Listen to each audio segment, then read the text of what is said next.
Assalamualaikum warahmatullahi wabarakatuh. Perkenalkan, nama saya Istania Adepti Maharani, kelas 4 TEA, NIM 061843 Baiklah, pada hari ini saya akan melakukan percobaan pada tugas latihan 4, yaitu pada tugas Fast Fourier Transformation.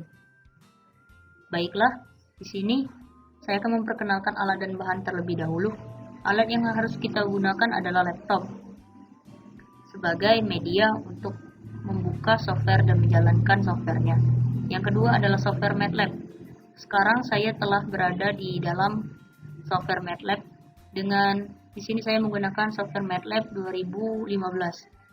Lalu yang kedua adalah Bandicam. Bandicam di sini saya menggunakan Bandicam lama untuk merekam suara dan merekam layar yang ada pada percobaan ini.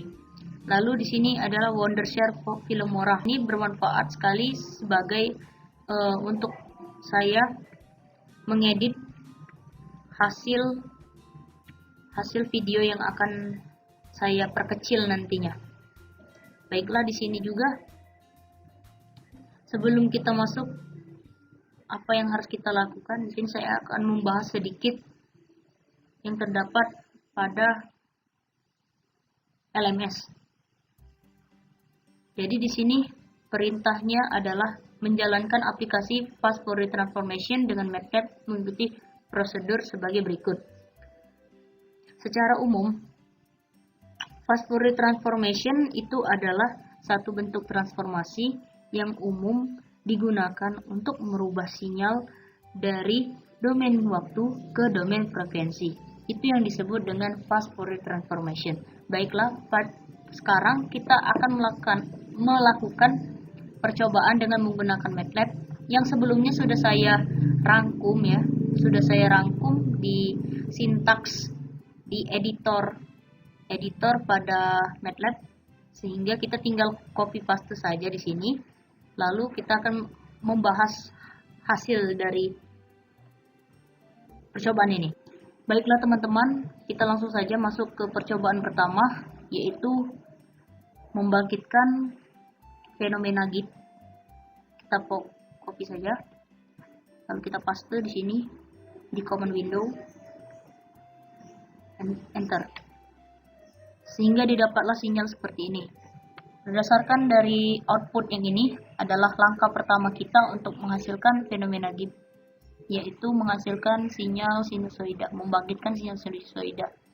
Jadi di sini terlihat bahwa kita menggunakan input atau masukan jumlah sinyalnya adalah 2. Lalu di sini kita menggunakan waktunya, yaitu batasnya, range-nya adalah dari min 3 sampai 3. Ini yang di ujung ini, dari min 3 sampai 3. Lalu di sini dari 0,2 mencapai dengan 0,1 adalah range untuk XT-nya.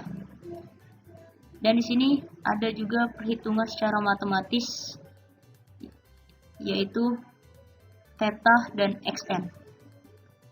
Dan di sini teman-teman ada yang namanya plot TXN adalah untuk membantu kita memunculkan sinyal pada figur 1 tersebut ini.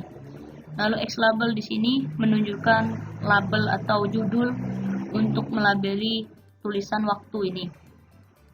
Tulisan waktu yang di bawah. Lalu Y label adalah untuk melambangkan atau melabelkan si XT. Itu saja. Baik, selanjutnya kita harus membangkitkan sinyal berikutnya. Baiklah teman-teman, karena ini membahas tentang Fast Fourier Transformation, maka kita akan lihat ketika masukannya kita rubah menjadi 10. Apa yang akan terjadi pada percobaan yang sebelumnya tadi. Enter, maka akan menghasilkan sinyal seperti ini. Jadi teman-teman, dapat diamati di atas, semakin besar nilai n, maka semakin banyak ripple yang muncul. Jadi, hal inilah yang mempengaruhi mengapa sinyal pada percobaan ini membentuk semakin banyak juga akan membentuk sinyal persegi. Hal inilah yang disebut dengan fenomena Gibbs.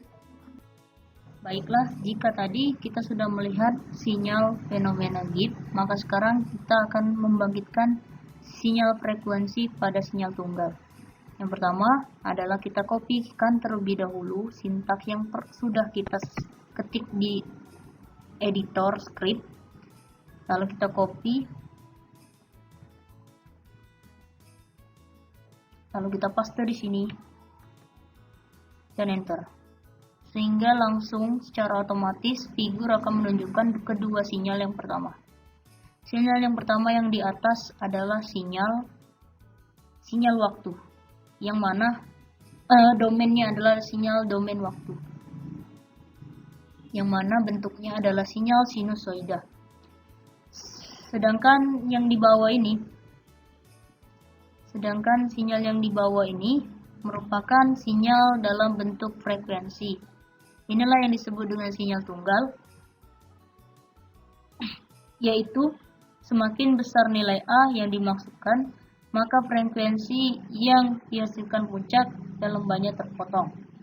Artinya, sinyal tunggal adalah sinyal yang digunakan sebanyak satu frekuensi saja, sehingga sinyal gabungannya hanya berdasarkan waktu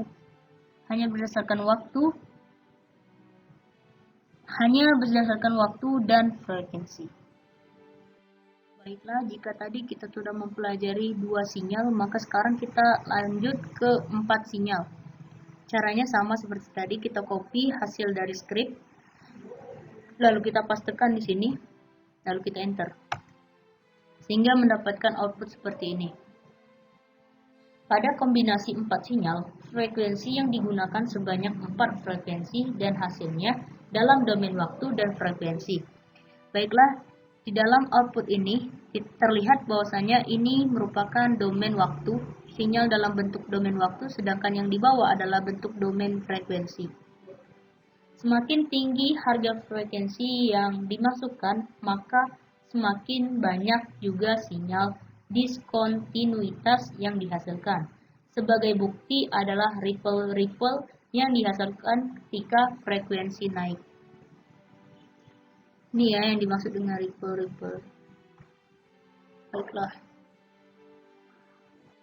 Baiklah, pada percobaan selanjutnya, yaitu membangkitkan pada kombinasi 6 sinyal.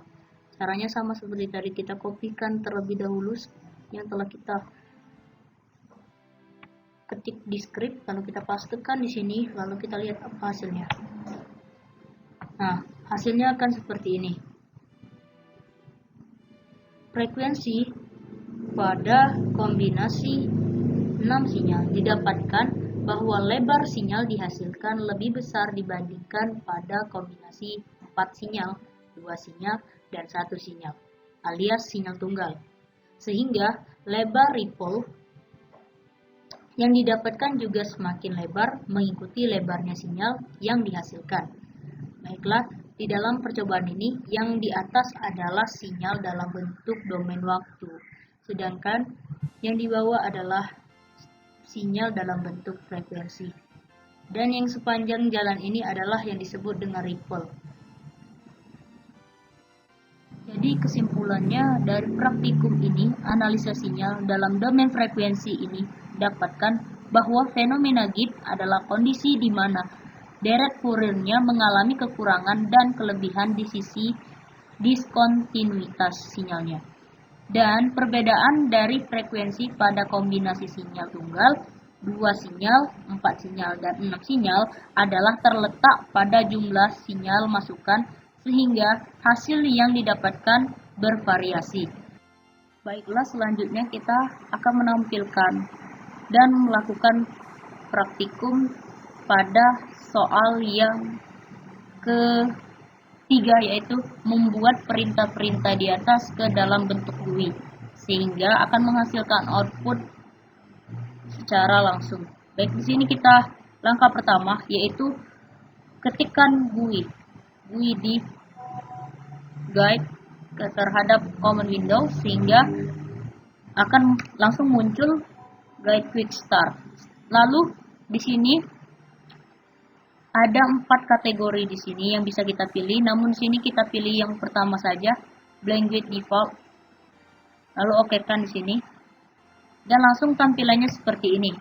Nah, GUI ini yang membedakannya dengan MATLAB dengan sintaks biasa adalah GUI berfungsi sebagai kita untuk mendesain plot-plot yang ada dan desain bentuk-bentuk yang ada yang bisa di-push atau ditekan atau menghasilkan sebuah output secara instan. Baik di sini karena di dalam soal ada 1 2 3 4 5 ada 5 input yang harus dihasilkan ya. Maka di sini kita akan bikin ke 5 input juga. Di sini saya pertama kita pilih push button ya. Push button itu yang ada di sini. Push button. Lalu push button yang kedua kita bikin sampai 5 push button supaya memudahkan kita untuk mengeluarkan output sinyalnya. Yang keempat, push button yang keempat ya, lalu kita perlebar lagi. Push button yang keempat dan yang kelima ya, yang kelima. Baiklah, karena di sini kita menampilkan sebuah sinyal, maka di dalam MATLAB, di dalam guide MATLAB kita membutuhkan yang namanya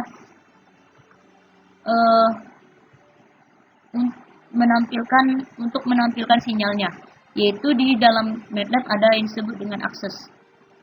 Nah, ini lembar kerja pada MATLAB. Selanjutnya di sini setelah kita mengklik ini, maka kita akan tulis di sini untuk merubahnya. Yang pertama adalah di sini ini disebut dengan inspektor atau inspektor properties yang tersedia pada MATLAB untuk kita mengubah-ubah objek huruf dan background, warna segalanya bisa didapatkan di sini. Baik di sini ada string. String di sini untuk merubah namanya. Di sini saya akan merubah namanya menjadi yang pertama adalah fenomena GIF. Kita singkat saja yaitu GIF ya, GIF. Tak di sini saya juga akan mengubahnya sini GIF. Lalu kita enter sehingga langsung berubah menjadi kalimat GIF. Hurufnya katanya langsung berubah jadi GIF ya. Yang kedua adalah push button yang kedua kita rubah menjadi sinyal tunggal ya, sinyal tunggal. Lagi kita klik 2 kali ya. Setelah klik 2 kali lalu klik string. Di string ini kita coba lagi ini, klik lagi menjadi sinyal tunggal. Sinyal tunggal. Lalu di tag juga harus ya, karena di tag ini akan mempengaruhi pada saat kita menuliskan sintaksnya nanti. Sinyal tunggal. Baik, enter lagi. Lalu yang ketiga, kita buat di sini sama seperti tadi, yaitu klik 2 kali, lalu di stringnya kita ubah lagi menjadi 2 sinyal ya, 2 sinyal kombinasi ya. Kita singkat saja menjadi 2 sinyal ya, 2 sinyal. Tagnya juga supaya tidak mempengaruhi kita, memudahkan kita untuk membaca sintaksnya nanti. 2 sinyal, baiklah. Yang ke ini adalah 4 sinyal ya, 4 sinyal. Kita klik lagi, lalu di sini di string kita ubah menjadi 4 sinyal. 4 sinyal. Di tag juga seperti tadi.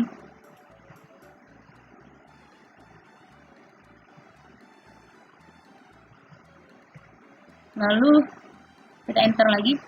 Lalu yang kelima ya, saya ulangi lagi. Pertama kita klik 2 kali sehingga langsung muncul inspektor propertiesnya. Lalu yang selanjutnya kita ubah di sini 6 sinyal ya, 6 sinyal. 6 sinyal. Tag juga harus diubah untuk mempermudah kita dalam menyusun sintaksnya nanti. 6 sinyal. 6 sinyal. Oke, baiklah. Setelah seperti ini, kemudian kita save. Dan di sini saya ingin nge-save-nya di lokal disk saya saja supaya mudah untuk mencarinya. Di sini saya akan mengubah namanya yaitu output sinyal ya. Save.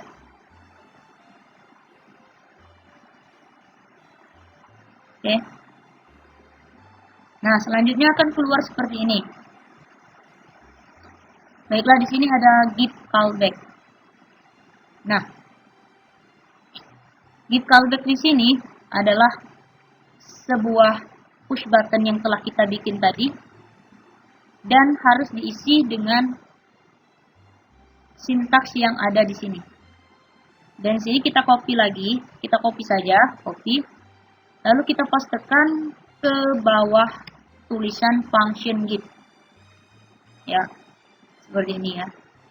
Lanjut, di sini adalah push button 2. Push button 2 mungkin tadi tidak berubah ya.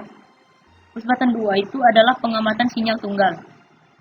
Sini kita kopikan lagi di sini. Ya, copy. Lalu kita pastekan di bawah tulisan function. Paste di bawah tulisan function ya. Lalu di sini ada push button 3. Baiklah, di sini ada push button 3. Kita buka lagi script yang kita bikin tadi. Lalu kita kopikan. Jadi push button 3 itu isinya adalah output dari 2 sinyal ya. Kita copy lagi. Lalu kita pastekan di bawah function, tulisan function ya. Oke. Selanjutnya ada push button 4. Push button 4 ini adalah output untuk 4 sinyal ya. Maka kita kopikan lagi. Lalu kita pastekan ke sini lagi ya.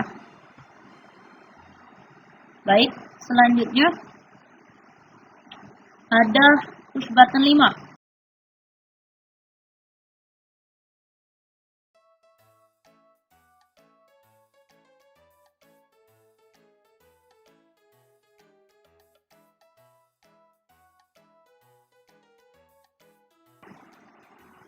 Sistemnya bagaimana? Baiklah, kita akan coba ya. Yang pertama sinyal git. Sinyal git. Ini yang dihasilkan. Output langsung keluar seperti ini. Sinyal git merepresentasikan sinyal yang telah kita bikin sebelumnya tadi. Baiklah, sekarang sinyal tunggal. Sinyal tunggal di sini mendapatkan kedua hasil ya di bawah ini. Yang di atas adalah sinyal frekuensi, sinyal dalam domain waktu, yang di bawah adalah sinyal dalam domain frekuensi. Baik, selanjutnya dua sinyal ya. Dua sinyal juga seperti ini. Baiklah, dua sinyal juga sama ya, menghasilkan dua frekuensi saja. Yang 4 sinyal juga sama, yaitu menghasilkan 4 frekuensi saja. Yang ke-6 juga menghasilkan 6 frekuensi saja. Mungkin itu saja dari saya. Untuk dalam pembuatan dalam guide, dalam GUI, dan di sini untuk menghentikan. Baiklah, selanjutnya kita mungkin ya karena outputnya mengganggu, saya akan mencoba meletakkannya di sedikit ke bawah ya. Di sini juga kita bisa mengatur pada GUID ini lebih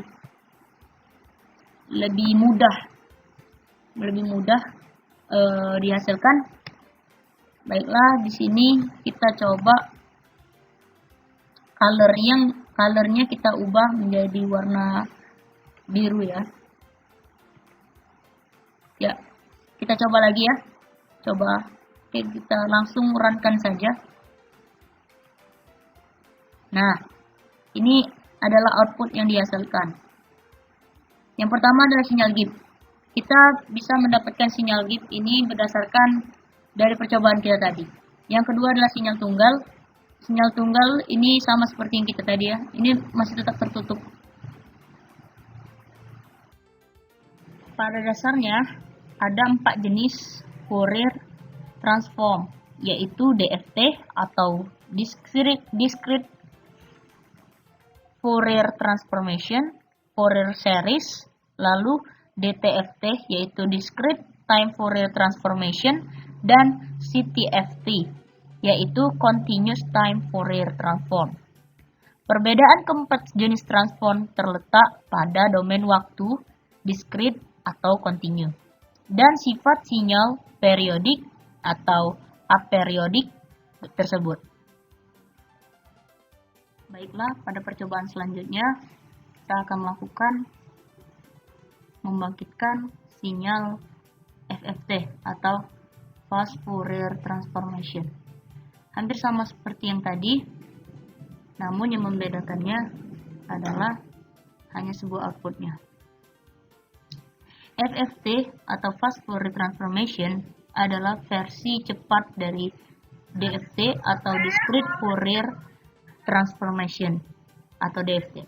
FFT menggunakan algoritma khusus yang mampu mengerjakan transformasi DFT tapi dengan cara yang lebih cepat. Kecepatan dan keunikan sifat discrete dari FFT menyebabkan kita mampu memproses sinyal discrete di MATLAB secara real time. Baiklah, di sini saya sudah mengcopy dan mengetik sintaks yang ada pada modul ke dalam script, lalu kita copy, lalu kita paste ke common window ya. Setelah itu langsung kita enter. Ada 4 output di sini ya. Oke, ini output keempat, ini output pertama, ini output kedua, ini output ketiga, dan ini output keempat. Ada 4 output di sini yang disebabkan oleh beberapa sintaks yang telah kita ketikkan di dalam common window. Seperti penjelasan sebelumnya, hasil transformasi FFT adalah bilangan kompleks yang terdiri atas bilangan real dan imajiner. Kita perhatikan bahwa ketika kita memplot kedua gambar dalam satu garis, plot yang digunakan hanya untuk satu dimensi saja. Ya. Terlihat ini sama persis. Ya, sama persis. Kita coba satu persatu. Kita lihat artinya ya. Di sini ada sinyal yang pertama yang didapat. Yang pertama adalah figur. Figur yang pertama ada real frekuensi, artinya frekuensi yang sebenarnya. Ini ya, pada figur 1 ya. Pada figur 1 terdapat real frekuensi yang dihasilkan atas teori secara matematis, yaitu frekuensi dikali 150, sehingga menghasilkan sinyal yang seperti ini. Dan di sini terlihat bahwa ini adalah real frekuensinya ya. Nah, setelah ada figur 1 atau figur di sini ya, figur real frekuensi, selanjutnya ada imaginer frekuensi atau frekuensi imajiner. Yang mana frekuensi imajiner ini terdapat minus atau terdapat perubahan di bawahnya. Nah, figur 2 ini adalah imaginary frekuensi yang dipengaruhi oleh rumus plot frekuensi dikali 150 IMAX X1, artinya FFT fast Fourier transformation-nya berasal dari X1 dan N. Selanjutnya ada frekuensi. Frekuensi saja ya. Nah, frekuensi ini ya, ini adalah frekuensi dihasilkan akibat plot frekuensi dikali 150 dikali oleh X. Dan X di sini berasal dari ABS atau FFT X1 dari N. Selanjutnya di sini ada plot setelah menggeser frekuensi ya. Setelah menggeser frekuensi maka terjadi seperti ini.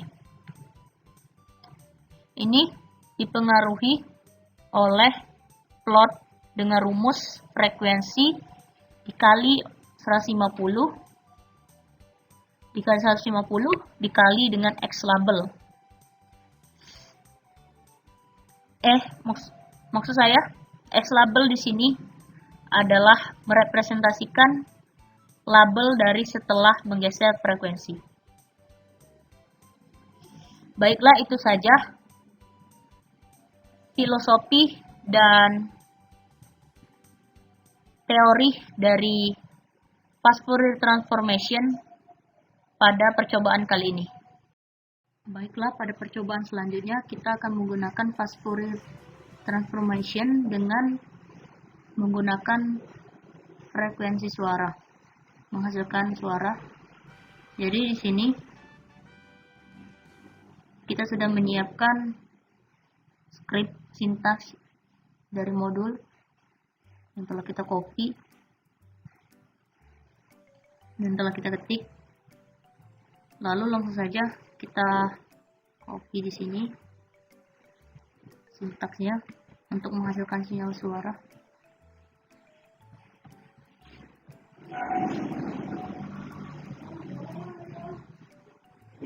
Kita copy lalu paste sehingga akan menghasilkan suara seperti ini.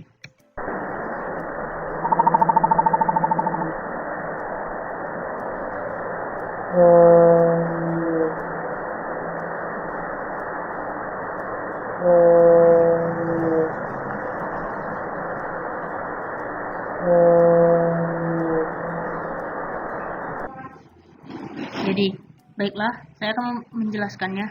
Di sini akan terdengar bunyi nada A trilili diikuti oleh bunyi ada demoan yang diambil sebagian dari file tersebut.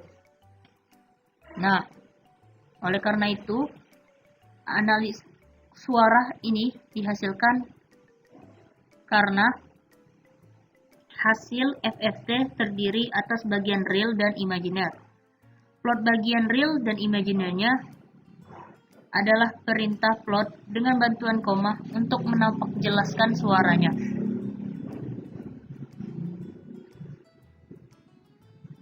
Percobaan ini menghasilkan frekuensi sampling paling tidak 2 kali frekuensi sinus atau kosin tersebut.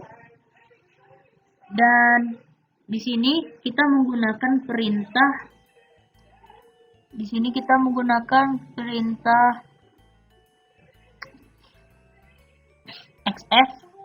XFS plot adalah untuk menghasilkan hasil percobaannya, dan X labelnya adalah sampel number dan Y labelnya adalah amplitude.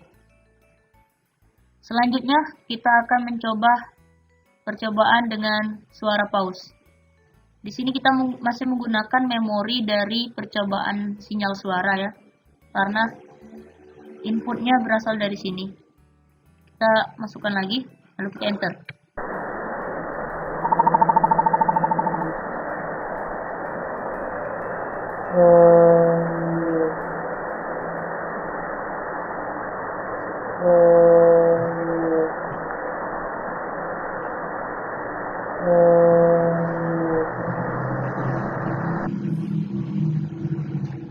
Itulah suara dari percobaan ini. Percobaan ini hampir sama yang seperti tadi, namun di sini kita yang membedakannya adalah di sini menggunakan masukan atau input, yaitu denada X 2 kali 2,4 dikali 5 eksponen 4. Lalu di sini juga kita menggunakan time base atau TB untuk mengatur waktu ya. Sehingga yang membedakan antara percobaan satu dan kedua adalah lamanya ketika pause bersuara setelah mengucapkan trili. Selanjutnya kita masuk ke percobaan, yaitu percobaan menghasilkan komponen frekuensinya dari nada pause tadi. Kita akan lihat bagaimana plotnya ketika diplot. Enter.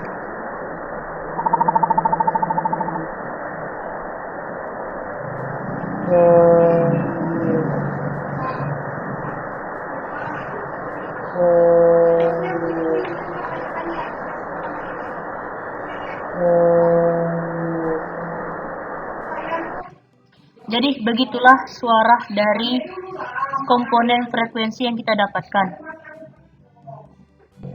Jika yang kita dapatkan tadi dari percobaan 1 dan 2 itu menghasilkan, jika pada percobaan 1 dan 2 yang kita dapatkan adalah bentuk domain waktu, sinyal dalam bentuk domain waktu, maka di percobaan ketiga kita akan menghasilkan komponen frekuensi, yaitu dengan domain frekuensi dan daya. Sehingga yang membedakan antara percobaan 1, 2, dan 3 hanyalah sebuah fungsinya saja. Baiklah, mungkin itu saja dari percobaan kali ini. Saya ucapkan terima kasih. Wassalamualaikum warahmatullahi wabarakatuh.